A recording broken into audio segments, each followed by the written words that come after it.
Bonjour à tous. Des baignades interdites dans certains lacs jurassiens, conséquence des fortes chaleurs, des cyanobactéries prolifèrent dans les lacs de l'Amoura, du Parçay et de Dole. Il est interdit de s'y baigner donc alors que les températures vont grimper à partir de ce week-end. La préfecture communique, 8 plans d'eau restent accessibles. Le lac de Chalin, de Vouglin, de Clairvaux, des Rousses et la Gravière de Denne. Dans le Doubs, aucune interdiction de baignade liée aux cyanobactéries.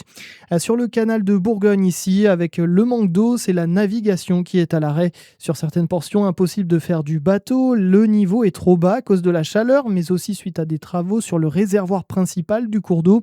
En Côte d'Or, le déficit pluviométrique est de 40 à 80% suivant les localités sur le mois de juillet. À ce week-end, du monde attendu sur les routes, bison futé voire rouge pour les départs comme les retours partout en France. Le trafic s'annonce très chargé en Auvergne-Rhône-Alpes et en Bourgogne-Franche-Comté, notamment sur la 6 autour de Dijon en direction de Paris.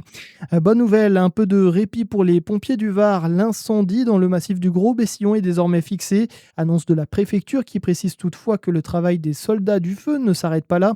Il faudra encore plusieurs jours avant de le maîtriser puis de l'éteindre définitivement selon les autorités. 450 pompiers restent mobilisés. Un tout autre sujet maintenant pour observer l'éclipse solaire mercredi prochain. Des paires de lunettes en vente dans le centre de Dijon. Alors qu'il devient de plus en plus difficile de trouver des lunettes homologuées, à partir de 10h, la Société astronomique de Bourgogne va tenir un stand pour vendre près de 2000 paires. Prix de vente 1,50 €. Les sports et le Tour de France femmes. Victoire hier de Katarzyna Niewiadoma. La Polonaise s'est imposée sur le Mont Ventoux pour la 7e étape. Elle endosse le maillot jaune. Direction Nice aujourd'hui pour l'avant-dernière étape. Et puis en handball, match de préparation entre le Dijon Métropole Handball et le DCHB et le Doubs Central Handball. Les Dijonnais l'ont emporté hier soir 31 à 30 après un match très serré. Bonne journée sur Fréquence Plus.